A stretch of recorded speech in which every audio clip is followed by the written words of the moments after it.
নামছে যে বর্ষা, কত শত আত্মা মনে কুয়াশা, ওদিক ফিরে যেন কে তাকিয়ে এক ছায়া মুহূর্তের সাথে মাখিয়ে আটকে গেল সব আশা ভরসা।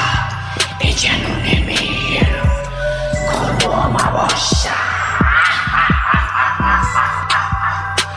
অমাবস্যা। ব্রেকিং নিউজ, আজ সকালে পাওয়া গিয়েছে আসাদ গেট এলাকার মেইন রোডের ফুট ওভার ব্রিজের সাথে ঝুলন্ত অবস্থায় পাওয়া গেছে একটি মানুষের দেহবিহীন কাটা মাথা। শহরে আসাদ গেট এলাকার মেইন রোডের ফুট ওভার ব্রিজের সাথে ঝুলন্ত অবস্থায় পাওয়া যায় একটা মানুষের মাথা।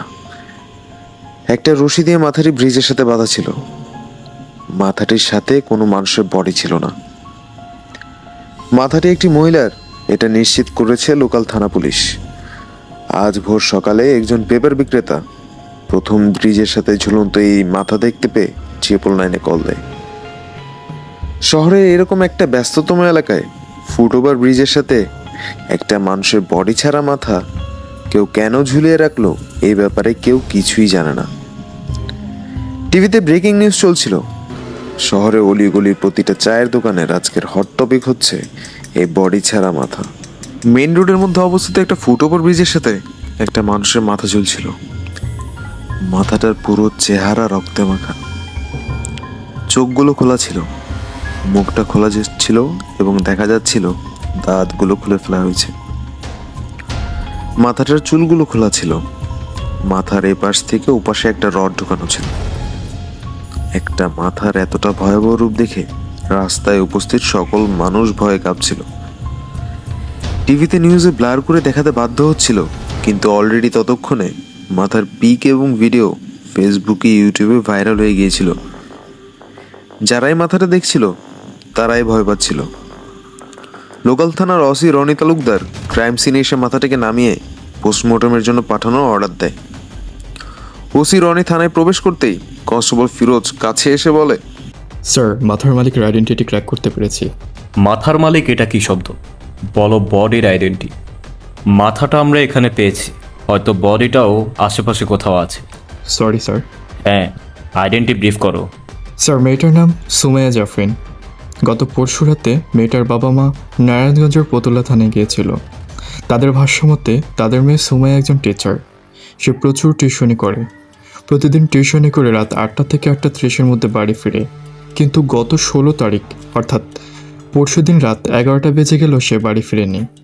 তখন তার বাবা মা নারায়ণগঞ্জের পতুল্লা থানায় অভিযোগ জানাতে যায়, কিন্তু 24 ঘন্টা পার না হওয়ায় থানায় অভিযোগ নেয়নি।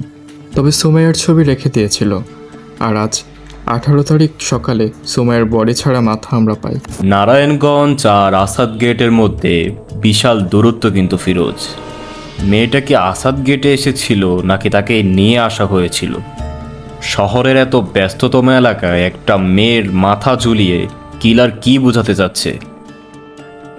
মাথাটার এত ভয়াবহ অবস্থা কেন? সুমাইয়ার উপর কি কিলারের কোনো ক্ষোভ ছিল? ফিরোজ, তুমি সুমাইয়ার বাবা মায়ের সাথে কথা বলো, বয়ফ্রেন্ড কেস হতে পারে। ব্রেকিং নিউজ, শহরের যাত্রাবাড়ি এলাকায় ফ্লাইওভারের সাথে বেঁধে ঝুলন্ত অবস্থায় পাওয়া গেছে আরেকটি মেয়ের মাথা। ঠিক সেম গতকাল সুমাইয়ের মাথা যেভাবে পাওয়া গিয়েছিল ঠিক সেভাবেই পাওয়া গেছে। একজন ব্যক্তি প্রথম মাথাটি দেখতে পায়, তারপর 999-এ কল দিয়ে জানায়।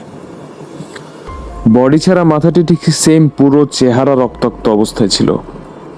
মুখ খোলা ছিল, দাঁতগুলো সবই খুলে ফেলা হয়েছে এবং মাথার ভিতর দিয়ে একটি রড ঢুকিয়ে রাখা হয়েছিল। এবার পুরো শহরের মানুষ নড়েচড়ে বসে। পরপর 2 দিন 2টা কাটা মাথা দেখলো শহরবাসী। কে বা কারা এই মাথা রেখে যাচ্ছে কেউ জানে না, কেন রেখে যাচ্ছে সেটাও জানে না। যাত্রাবাড়ি যেই মাথাটি পাওয়া গেছে সে মাথাটি তাবাসসুম নামের একটি ক্লাস 10-এর মেয়ের, যার বাসা আব্দুল্লাহপুর। প্রতিদিন স্কুল কোচিং শেষ করে সন্ধ্যা 6টার দিকে তাবাসসুম বাড়ি ফিরলেও গতকাল রাতে বাড়ি ফিরেনি। তাবাসসুমের বাবা মা গতকাল সারা রাতে বিভিন্ন জায়গায় নিজের মেয়েকে খুঁজেছে, কিন্তু পায়নি।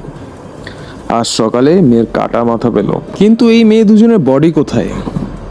একই সেম স্টাইলে তাদের খুন কে করছে, কেন করছে? শহরের ব্যস্ততম এলাকাগুলোতে কাটা মাথা ঝুলিয়ে কিলার কি প্রমাণ করতে চায়? পুরো শহরে থমথমে পরিবেশ বিরাজ করছে। চায়ের দোকান থেকে ড্রয়িং রুম, সব জায়গায় শুধু একটাই টপিক, সেটা হচ্ছে কাটা মাথা। ডিএমপি কমিশনার অর্ডার দিয়ে কেসটা ডিবির হাতে তুলে দিলেন। ডিবি অফিসার আদনান মাহমুদ এই দায়িত্ব গ্রহণ করেন। আদনান টিমে অ্যাড করা হয় অফিসার প্রতীক এবং নাবিলাকে। আদনান বসে বসে সুমাইয়া এবং তাবাসসুমের কেস ফাইলটা দেখছিল, যেখানে সুমাইয়া এবং তাবাসসুমের ডিটেলস দেয়া আছে। স্যার, এটা কনফার্ম যে এটা সিরিয়াল কিলিং। একজন সিরিয়াল কিলারের অন্যতম বৈশিষ্ট্য হচ্ছে একই প্যাটার্নে খুন করা এবং নিজের শিকার অনেক মানুষকে দেখিয়ে আড়াল থেকে নিজেকে বড় কিছু ভেবে পৈশাচিক আনন্দ পাওয়া। এই কেস দুটিতে এ দুটোই আছে। স্যার, নাবিলা কিন্তু ঠিকই বলেছে। সুমাইয়া এবং তাবাসসুমের মাথা দুটি একই অবস্থায় পাওয়া গেছে। আর আসাদ গেট এবং যাত্রাবাড়ির মতো এলাকাতে মাথা দুটি ঝুলিয়ে কিলার চেয়েছে পুরো শহর যেন তাকে ভয় পায়, এবং সেটাই হচ্ছে। কিন্তু আমরা এখনও জিরোতেই হাঁটছি। ফুটওভার ব্রিজগুলোর আশেপাশের সিসি ক্যামেরাতে কোনো কিছুই পেলাম না। এদিকে কেউই কিছু দেখেনি যে কে কখন এসে এই মাথাগুলো ঝুলিয়ে রেখে গেছে। প্রতীক, নাবিলা, রাত 12টা বাজে। যাও, বাসায় যাও, বাসায় গিয়ে রেস্ট করো, কাল থেকে শুরু করা যাবে। জি জি স্যার। স্যার। সকাল ঠিক 6টায় হঠাৎ আদনানের ফোন বেজে ওঠে। আদনান কল রিসিভ করতে ওপাশ থেকে, স্যার, ধানমন্ডিতে আরেকটা ঝুলন্ত মাথা পাওয়া গেছে কিছুক্ষণ আগে। সেম স্টাইলে রক্তাক্ত মাথাটি ঝুলিয়ে রাখা হয়েছে ফুটওভার ব্রিজের সাথে। আপনি প্লিজ এক্ষুনি চলে আসুন। আদনান ক্রাইম স্পটে গিয়ে দেখে সে একই অবস্থাতে মাথাটি ঝুলিয়ে রেখেছে, চোখগুলো খোলা আর মাথার ভিতর থেকে রড ঢুকানো। মিডিয়াতে প্রতি মিনিটে ব্রেকিং নিউজ চলছে, আর মানুষের ভিড় সামলাতে হিমশিম খাচ্ছে পুলিশ। শহরের প্রতিটা মানুষের চোখ এখন টিভি নিউজে। প্রতিদিন সকালে একটি করে মাথা পাওয়া যাচ্ছে। কে রেখে যাচ্ছে এই মাথা? কেন রেখে যাচ্ছে? স্যার, এই মেয়েটির নাম নাসিমা। নাসিমা গার্মেন্টসে কাজ করে। প্রতিদিনই রাত 10টায় বাড়ি ফিরলেও গত রাতে বাড়ি ফিরেনি। নাসিমার বাসা সাভার। নাসিমার স্বামী গতকাল রাতে থেকেই তাকে খুঁজছিল। নাসিমার স্বামীকে এখানে আসতে বলো, আমি তার সাথে একা কিছুক্ষণ কথা বলতে চাই। আদনান একা কিছুক্ষণ নাসিমার স্বামীর সাথে কথা বলে। তারপর আদনান প্রতীক এবং নাবিলাকে ডাকে। দেখো প্রতীক এবং নাবিলা, এটা যে সিরিয়াল কিলিং সেটা স্পষ্ট, কিন্তু কিলারকে আমরা কিভাবে ধরবো? কিলার কোনো চিহ্নই রেখে যাচ্ছে না। আমরা এখনো কিলারের থেকে 10 পা পিছিয়ে আছি, কিন্তু একটা লিড আমি নিশ্চিত। কি স্যার? কিলার একজন কালার ব্লাইন্ড। বুঝলাম না স্যার। আচ্ছা, তোমরা কি জানো গরু লাল রঙের কিছু দেখলে কেন রেগে যায়? কারণ গরু একটি কালার ব্লাইন্ড প্রাণী। গরুর কাছে লাল রং ছাড়া বাকি সব রঙই সাদা কালো। তাই সব সাদা কালোর মধ্যে যখন সে লাল রং দেখে, তখন সেটা তাকে বিরক্ত করে আর সে রেগে যায়।